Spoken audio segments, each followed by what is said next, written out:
Welcome to the Fabulous 413. I'm Khalees Smith. And I'm Monte Belmonte. Happy 413 Day! Oh, yeah! Also, it's my Nana's birthday. Hi, Nana. Well, anyway.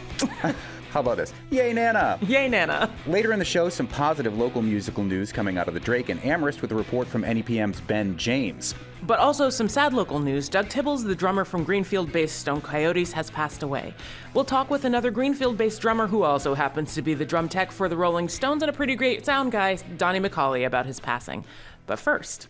Thondup Tsering is the coordinator for student success at the University of Massachusetts Amherst, three-time president of the Regional Tibetan Association of Western Mass, the former board of director of Students for Free Tibet, and has also served as a member of the board of directors for the Karuna Center for Peacebuilding in Amherst. Thondup is welcoming to Umass Amherst this Monday Tenzin Tsundue, poet, writer, Tibetan refugee, and activist. As of 2019, Tenzin has been taken into preventative custody, arrested or jailed 16 times for short durations for his activism by Indian authorities. When he was 22, he traveled to Tibet, but was arrested and sent back to India. His fifth book, Nowhere to Call Home, was launched in New York this past month.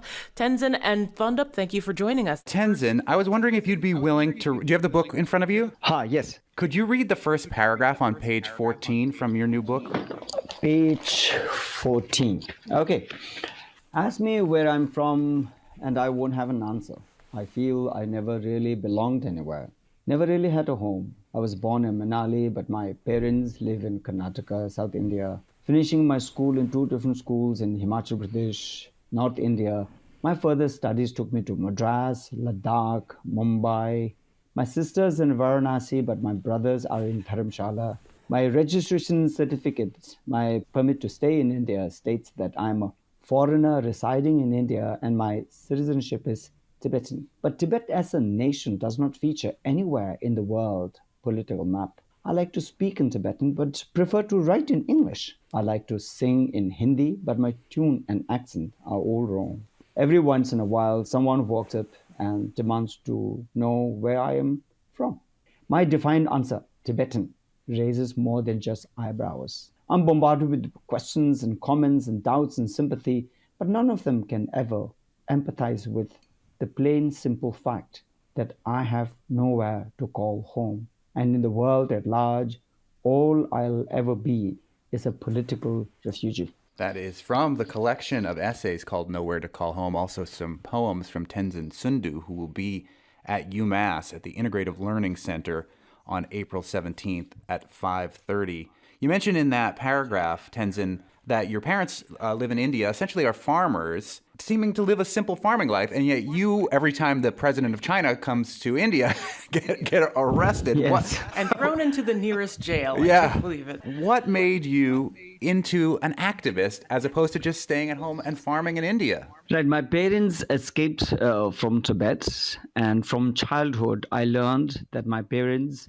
had to leave behind their homeland, and I am not in any way able to go to that homeland. So I've been deprived of my homeland, and I felt that from a very beginning of my childhood in school, that I don't have a home, that I'm a refugee, that I'm a born refugee. So this has been my biggest concern from childhood. And I wanted to give my parents their homeland. So I've been thinking I have to fight for the freedom. I want to be a freedom fighter. So I've been mostly working as a writer. I developed myself into a writer. The two, to write in English, because the international community, they do not know anything about Tibet. So I wanted to tell my story. I want to read poetry to the international community, but also did activism where I got arrested a number of times by Indian authorities. Every time the Chinese president, prime minister, they come to India. So I've been to jail 16 times up until today. Is there anything that you've done apart from writing that's prompted them to be so nervous about you that they would throw you behind bars? Oh yeah, I've done some really interesting protests, stunts. Once the Chinese Prime Minister Zhu Rongji was visiting Bombay, at that time called Bombay, now Mumbai. He was giving a speech to some of the biggest Indian tycoons in the Oberoi Hotel, the 30th floor building, and I climbed up the building from outside using the scaffolding up to the 14th floor and hung a long red color cloth banner saying "Free Tibet" in large letters. That got me arrested. And ever since that time, every time the Chinese Prime Minister, presidents, they come to India, the Chinese embassy in New Delhi makes a request to the Indian government to put this fellow away.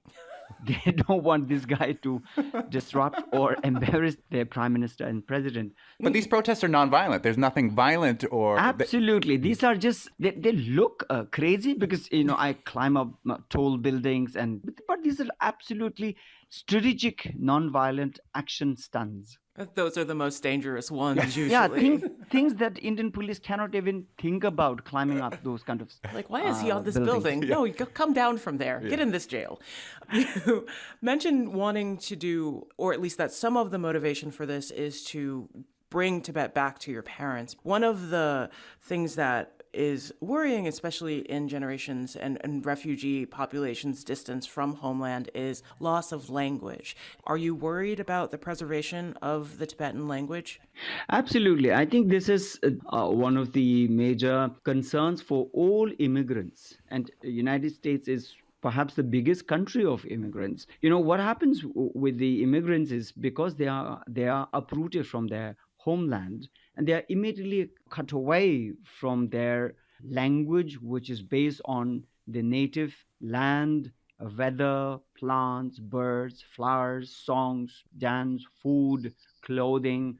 Suddenly you are out of context, and yet you want to be yourself, learn your language and culture. So therefore it becomes a constant and forever struggle just to keep yourself alive in your own language and culture. Tibetan refugees, right from the beginning in 1959, ever since His Holiness the Dalai Lama came to India, from that time we had been struggling first to keep and preserve our own language and culture.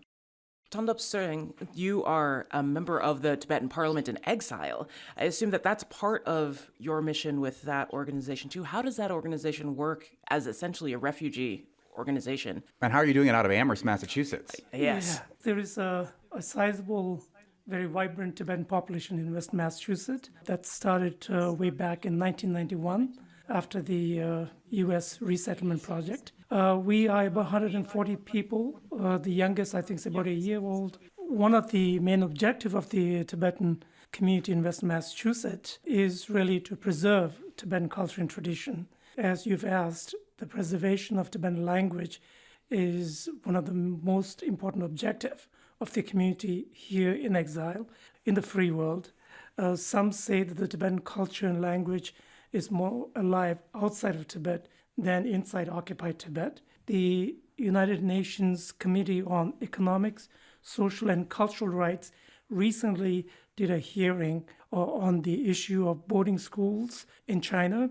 Over 1.2 million children, some as young as 3-4 years of age, are taken or removed away from their family and home and put in these so-called boarding schools, where the whole objective is really to turn these Tibetan kids into Chinese. So a lot like the Indian boarding schools that were in the U.S. for years and Canada for years. And the banning of those languages here. Mm-hmm. Exactly. And the United Nations Committee has called on China to abolish those boarding schools and to allow Tibetans to set up independent Tibetan schools in occupied Tibet. So it's very clear that inside occupied Tibet, the Chinese government is intentionally reducing Tibetan language to a folk language.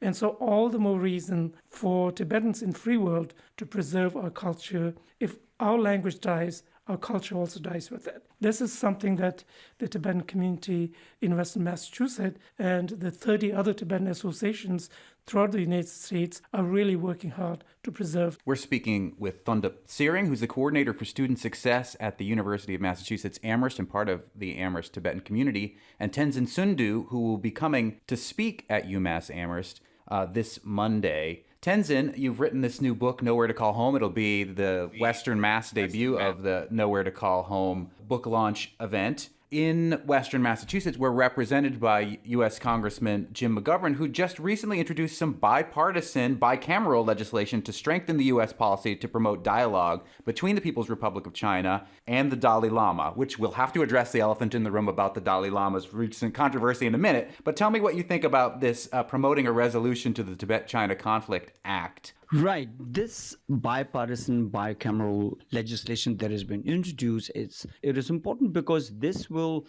recognize United States stand that Tibet has a unique and deserving right to self-determination. And that is important because no country has ever done this. And if this passes, if this becomes a law, United States will give legitimacy to Tibet, and this can then encourage other countries, United States allies, NATO countries, or even European countries, and most importantly, India, to look at the issue of Tibet from a different perspective and to look at Tibet squarely on the Tibetan people's rights. So this is path-breaking, is most encouraging and inspiring for us as Tibetan. Coming up, more with Thondup Tsering and Tenzin Tsundue on preserving Tibetan culture and staying connected through resistance in preparation for Tsundue's talk at Umass Monday. You're listening to the Fabulous 413 on NEPM.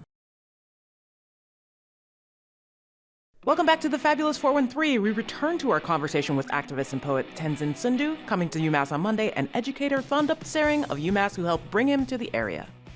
The Dalai Lama, who's largely beloved across the world, had a huge controversy last week, some people calling it amounting to child abuse, where he stuck out his tongue and asked a young boy to suck his tongue. And I hate to have to bring it up because there's nobody in the world I would love to admire, full stop, more maybe than the Dalai Lama. But I'd love to hear both you, Thondup, and you, Tenzin, your take on that controversy. Especially since Tenzin in his book mentions that his parents considered him unlucky because he wasn't in a picture with the Dalai Lama. Right. And I have felt unlucky that I myself have never been in a picture with the Dalai Lama. So let's start with you, Thondup. What was your take on that controversy?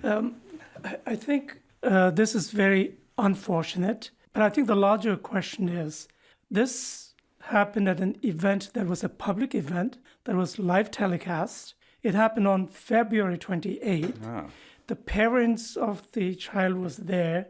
So why is we giving so much credibility to a 5-second video clip without looking at the larger context and what really happened? I think what this drives me to home is the power of fake news, the power of negative campaign. Because if you look at the entire video, which is almost 3 hours long, and the theme, it becomes very clear. His Holiness' intention is very pure. As a Tibetan, I have no doubt and have no concern about what His Holiness said and did. I think having been a self-taught English learner, I think some of that was lost in translation. As we all know, His Holiness is very humorous. And I think his choice of word, from a Tibetan perspective, sticking out a tongue and saying, bite my tongue, I think that's what he intended to say. And if that was the English terminology that he had used, I think there would have been totally different perception. My bigger concern is who is behind this? What is their intention? And I think as Tibetans, we know very clearly who's behind this. They're trying to discredit His Holiness the Dalai Lama. They're trying to divide the Tibetan community, and they'll never be successful. Anything to add to that? Tenzin Tsundue will be at Umass Amherst on Monday.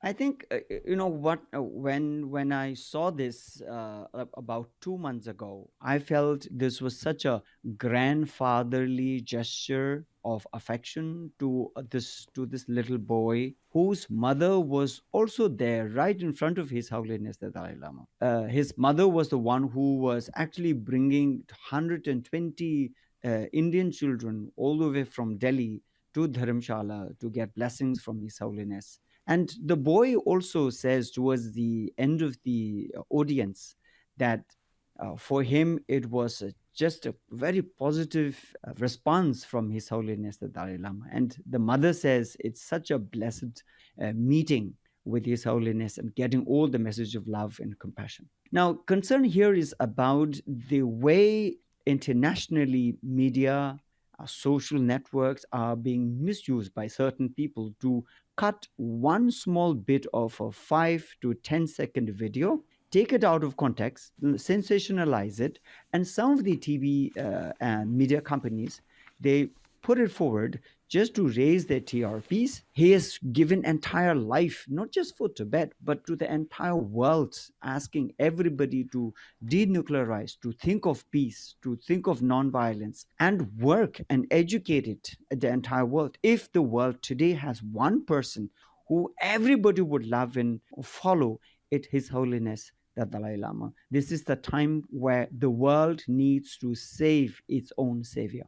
One of the things that I really admire about like some of your work, especially there's a poem in your book, Cora, called Spacebar, a Proposal, which talks specifically about reserving and obtaining space for refugees. In what ways do you save space for yourself as a Tibetan and for others as Tibetans? I think one of the most important things is to tell the Tibetan story. We are a very small population. Most of us actually don't speak English. For my case also, English is not my mother tongue. I learned English. And even when I went to college, my spoken English was very limited. I worked extremely hard in gaining some command over speaking and also writing.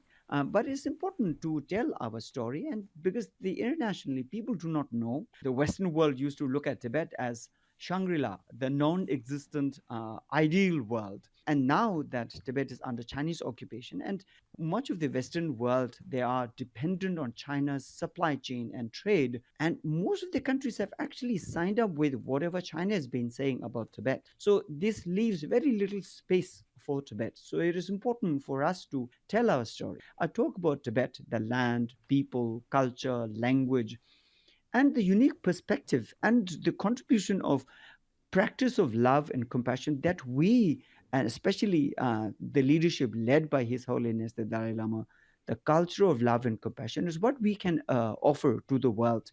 Because we used to be warriors earlier, and ever since we embraced Buddhism from India, we have become a country of love and compassion. And therefore, I believe that whatever China does on Tibet, either destroying our monasteries or forcing Tibetan children into Chinese schools, whatever, I do not think China can do anything to us, because we are so convinced in our culture of love and compassion. That's Tenzin Tsundue, who has a new book, Nowhere to Call Home, which he'll be presenting this Monday at Umass Amherst. The event at Umass is being organized by the Umass Students for Free Tibet and the Resistance Studies in the Sociology Department at Umass. Thondup Tsering, the coordinator for student success at the University of Massachusetts Amherst. The book is gorgeous, even the paper that it's bound in. It feels so so nice. wonderful to hold in your hand, Tenzin. It's called Nowhere to Call Home. And the prose is beautiful. I would love, because it's National Poetry Month, Tenzin, if you could close out by reading us the poem on page 45. Should I read that, or do you want me to read the spacebar proposal? I mean, Whichever one you'd like. I would love for Spacebar. Right, spacebar proposal. This was a poem written in Mumbai. There was a time when I was a university student and I didn't have a place to stay. And we used to be invited as poets to rich people's homes. Pull your ceiling halfway down and you can create a mezzanine for me. Your walls open into cupboards. Is there an empty shelf for me? Let me grow in your garden with your roses and prickly pears. I'll sleep under your bed and watch TV in the mirror. Do you have an ear on your balcony? I am singing from your window. Open your door. Let me in. I am resting at your doorstep. Call me when you are awake. That's the proposal. I love it. Beautiful. Thank you both so much. Thank you for having us. Up next, we head to Fort River School in Amherst to hear how a class of 5th graders is learning to change the world. You're listening to The Fabulous 413 on NEPM.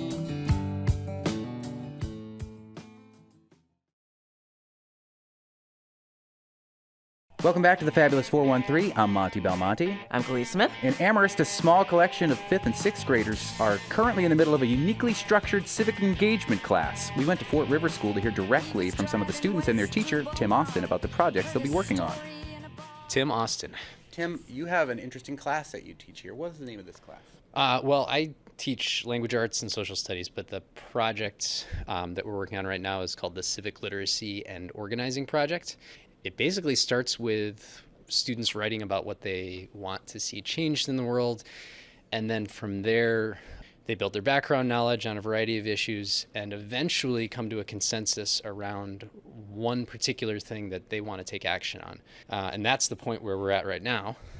They're ready to plan and run a campaign. And you've got 2 different campaigns represented at the table of students right with us. What's your name? Samantha Green, How old are you? 11. I'm Maisie Lonergan. I'm 11.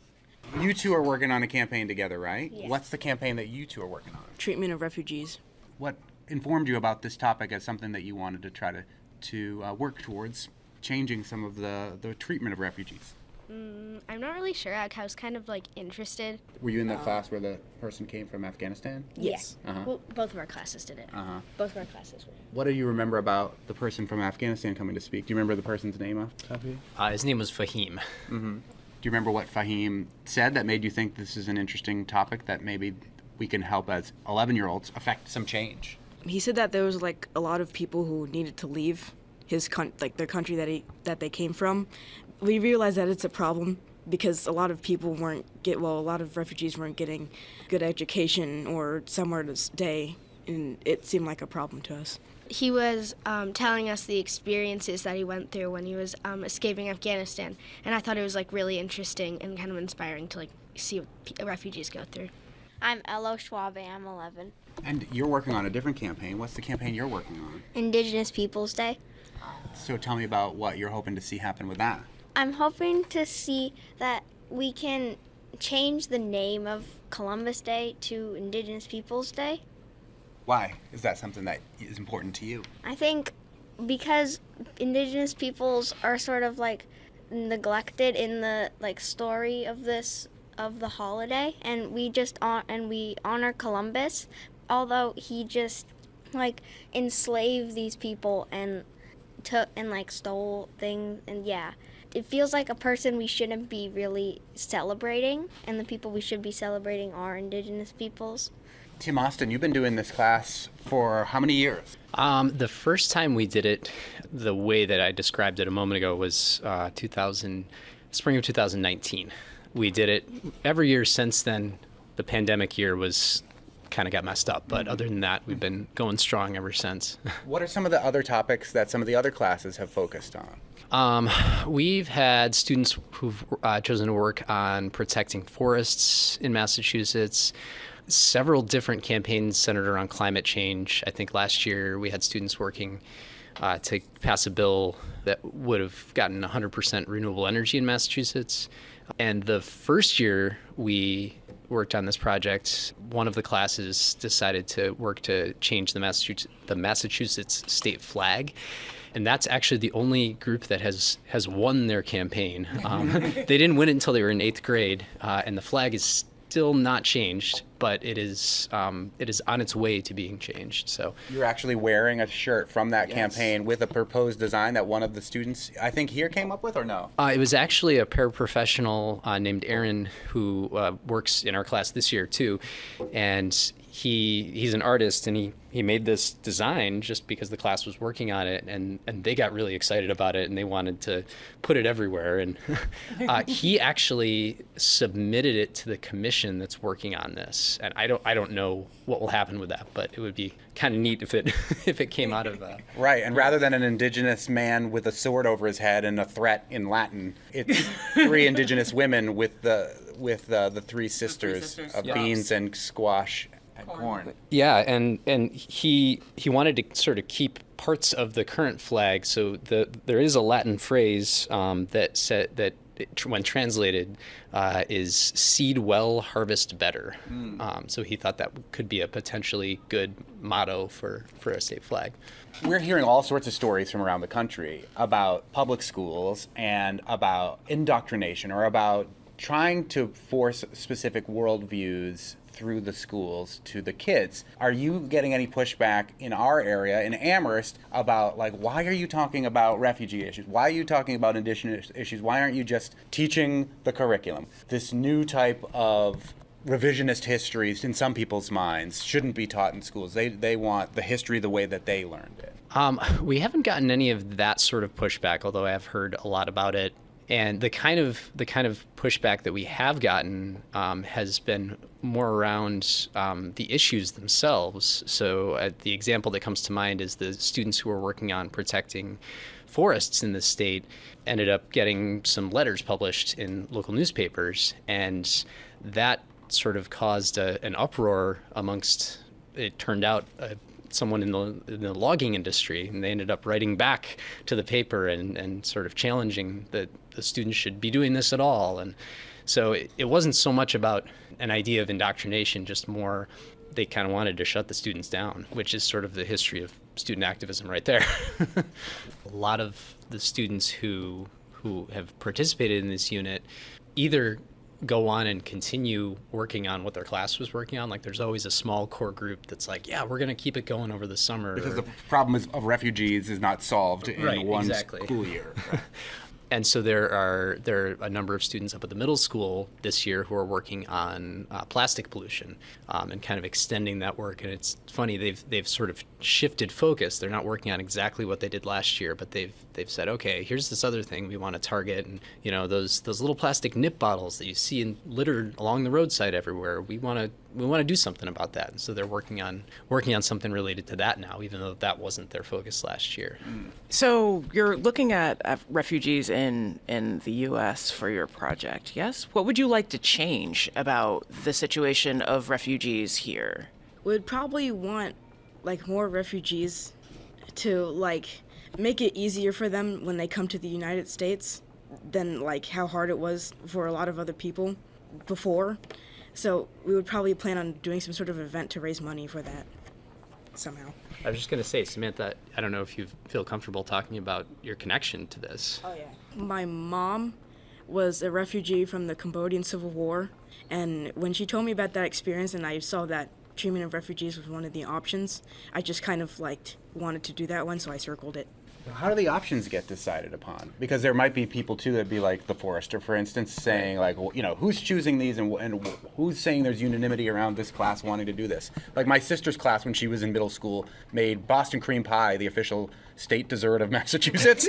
Much more benign, but still gives you the sort of idea of how a bill becomes a law or how these things happen.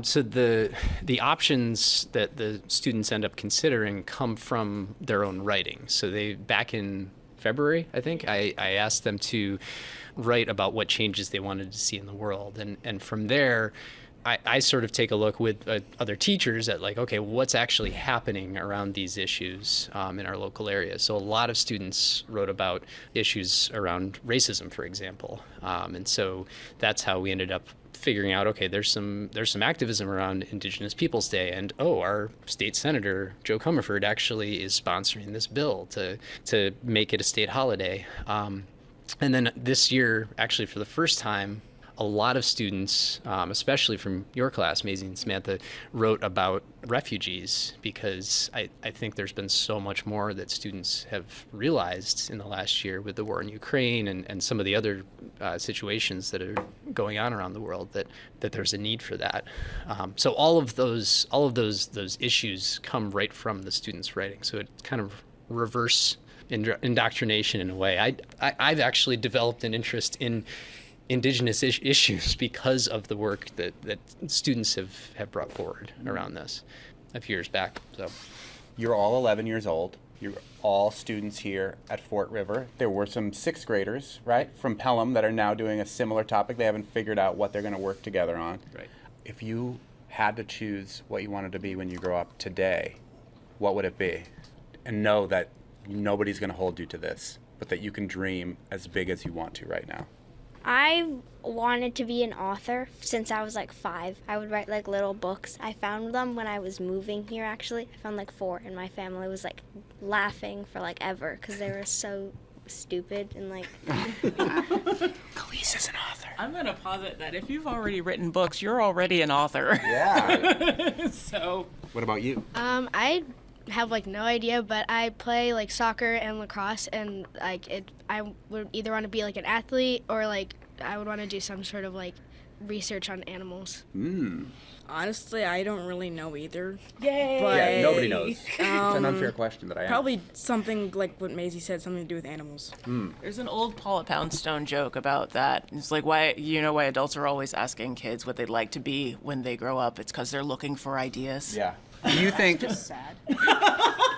I don't disagree, but also she's kind of right.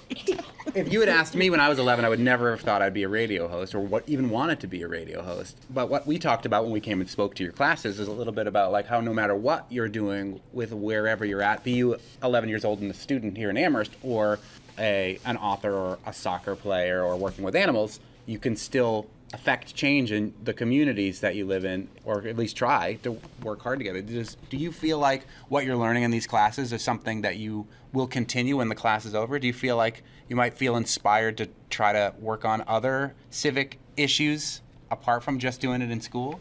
I think probably, yeah, because it's something that it's like once you experience like in school that you, or anywhere really, that you're trying to some civic change or like social change.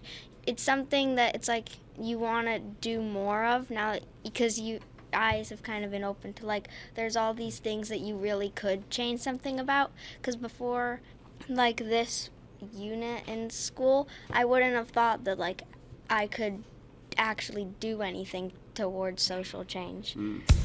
Thanks to the staff at Fort River School for allowing us to interrupt their busy day. Special thanks to Tim Austin for helping us make that all happen. Next on the Fabulous 413, we'll hear about a new project in jazz at the Drake in Amherst and pay tribute to a pillar of the local music scene. You're listening to the Fabulous 413 on NEPM. Welcome back to the Fabulous 413. The Northampton Jazz Workshop's Tuesday night jam session has been a staple of the Valley music scene for well over a decade. Its newest location is the Drake in Amherst, Massachusetts, where the session features a more ambitious and younger crowd of musicians than ever before. New England Public Media's Ben James has the story. It's an evening in early March at the Drake, and 21-year-old Avery Joy closes out her version of Bye Bye Blackbird. Ooh, I pack up all my cares and woes. There I go, swinging low. Bye bye Blackbird.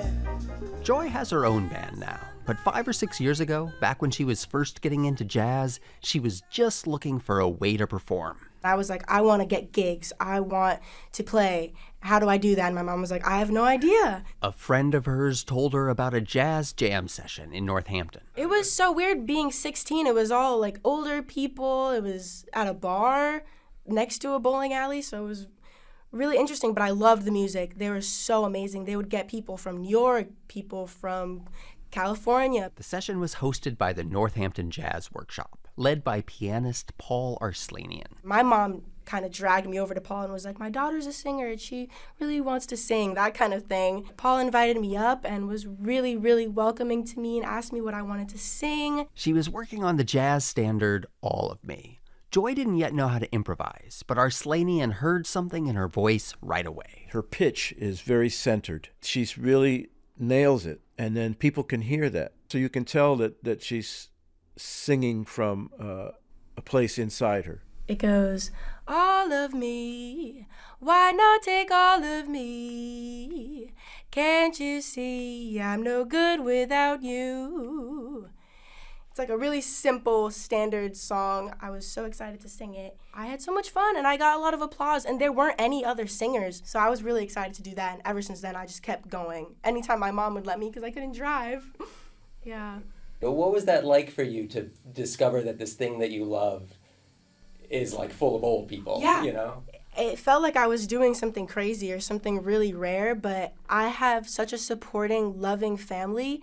My mom was like, you know, if you like this, it's a gift. In loving something that is a part of your culture, Black American culture, it is a very, very good thing. Jam sessions have a long tradition in the world of jazz. Here's trombonist Steve Davis. It's a way to learn. It's a way to learn the music in the visceral moment. Davis has played with some of the greats, including Art Blakey. He teaches at the Berklee College of Music, and in late March he was the guest soloist for the featured Tuesday night set, backed up by Arslanian's band, the Green Street Trio. Paul Arslanian and George Kay and John Fisher, they've been the rhythm section ever since I can remember. At least for me, it goes back a good 15 plus years. After a couple-year break due to the pandemic, the twice-a-month show reopened at the Drake. During the first and more structured half the night, Davis and the trio played with a couple guests, including Hartford-based trumpeter Hanif Nelson.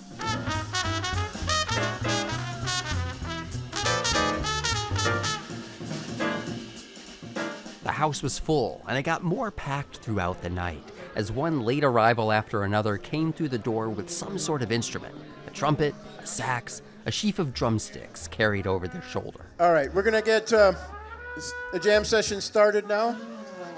There are more young musicians at the session than ever before.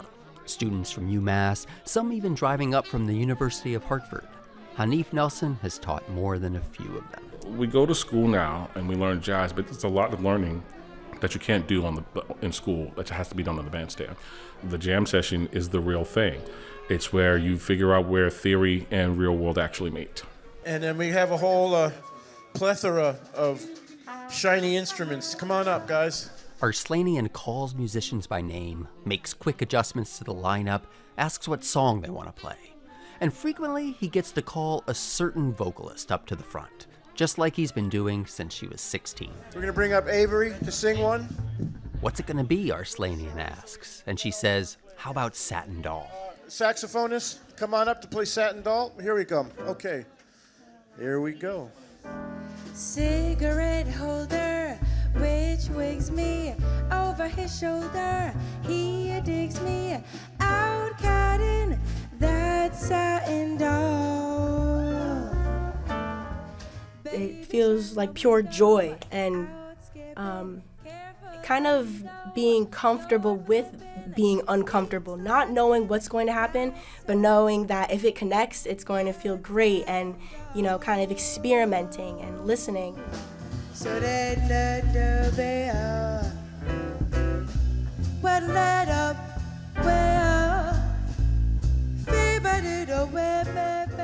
Being comfortable with being uncomfortable. Every other Tuesday night in Amherst. For New England Public Media, I'm Ben James.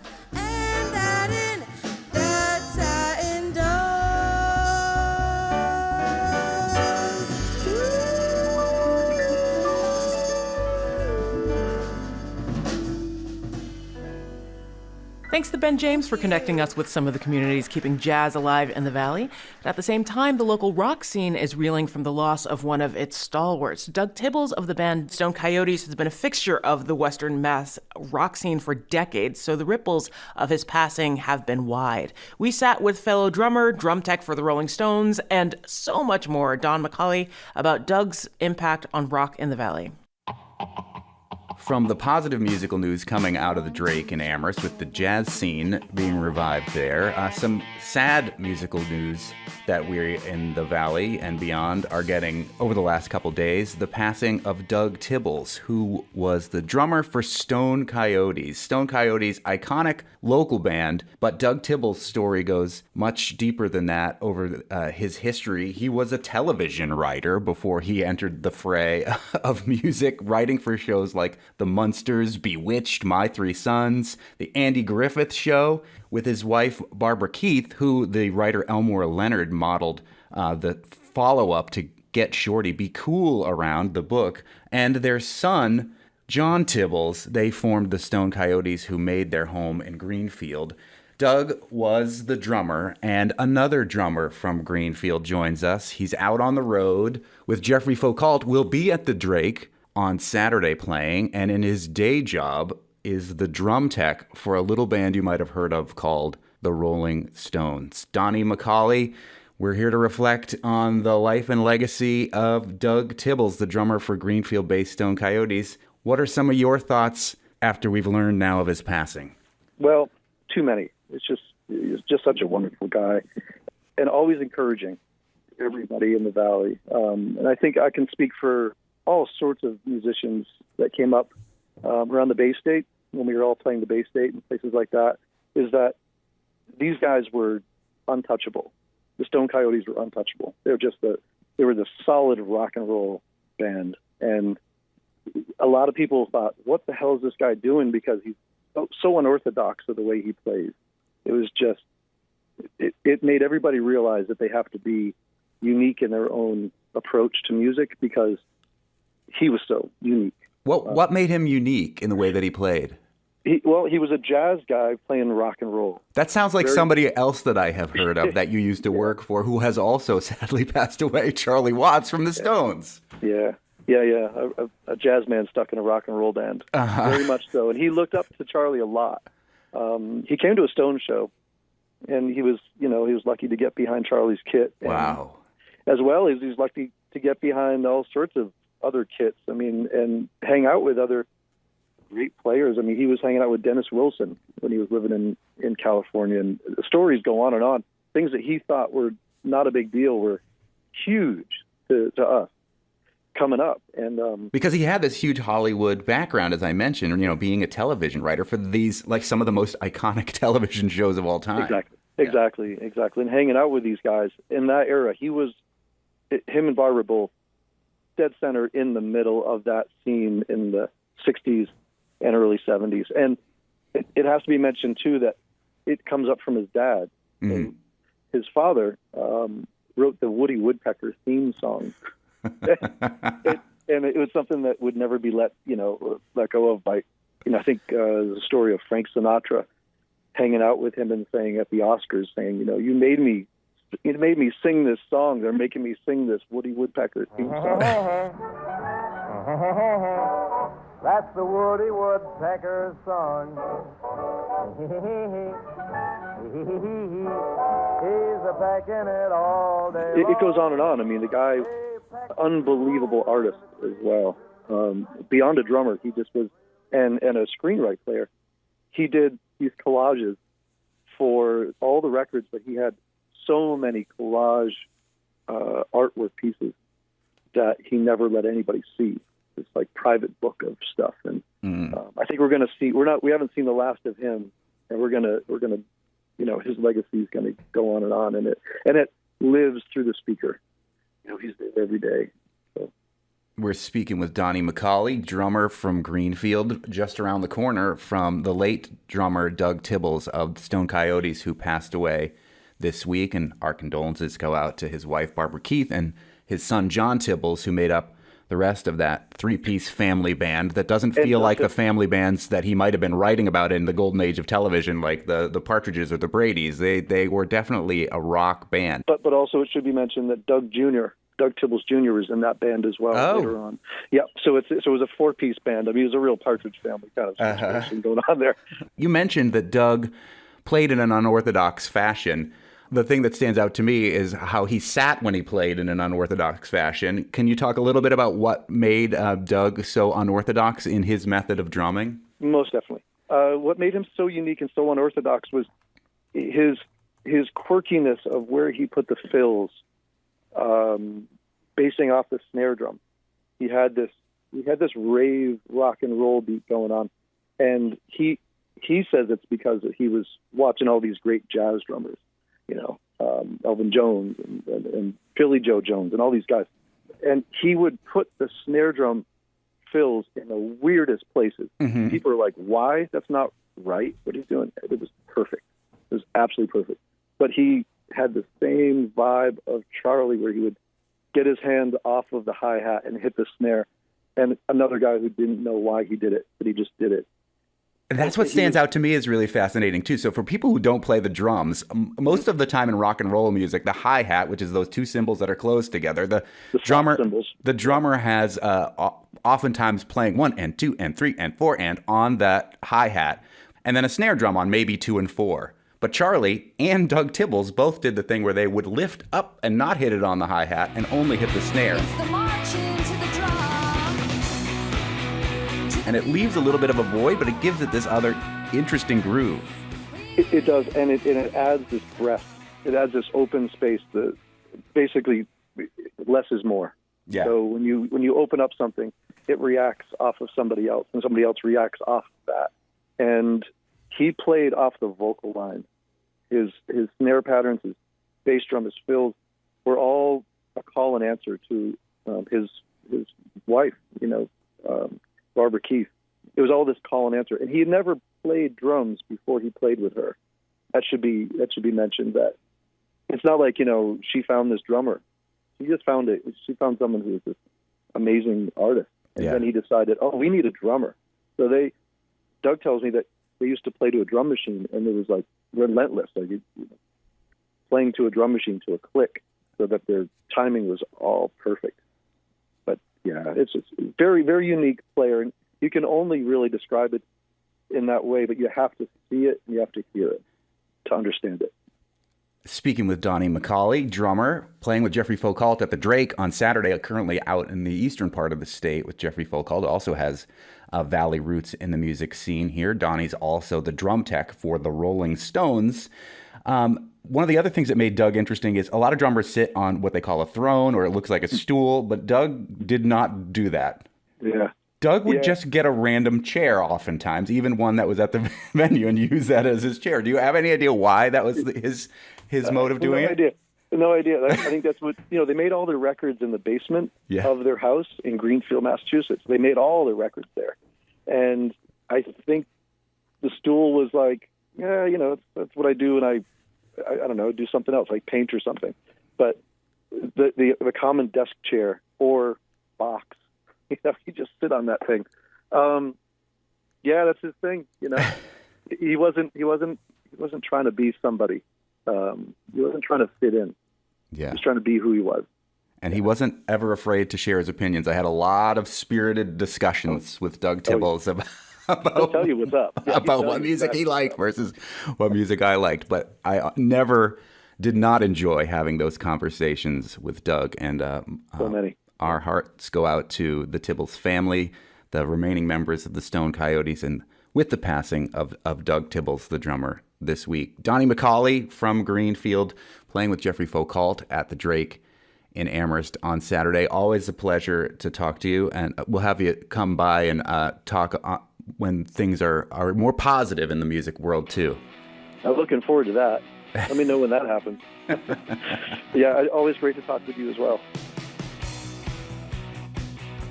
Friday in the Fabulous 413, Pulitzer Prize-winning author Tracy Kidder will talk about his new book, Rogue Sleepers, Dr. Jim O'Connell's urgent mission to bring healing to homeless people. It's Live Music Friday, and we'll visit the Parlor Room in Northampton to hear Flora Reed and Philip Price from the Winter Pills, who are playing the Parlor Room on Monday. And we'll get into the Wine Thunderdome once more, taking it to the mountain with Nijame Wine Cellars in Lennox. Our director is Tony. I don't know about this guy, Dunn. Our engineer is Betsy, Epic Missing Phone Saga Cordis. Our technical team is Bart. Oh no, it's Moving Day Rankin Kara. I eat Moving Days for breakfast, Foster, and Punk Rock Dubé. Musical thanks to the Stone Coyotes.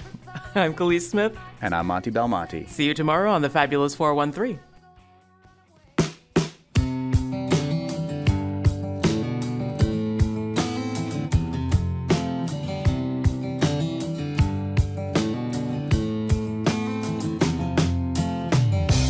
People expect you to fall, hit that same old wall. Really, they don't want to help at all. And they talk behind your back today, shake their heads and say, well, I always knew that the girl would come to no good anyway. You better pack up and go, Detroit or Buffalo. Anybody wanna know where? You don't know. God knows everybody got to go sometime. And I'm taking this train to the end of the line, missing every mile that friend of mine.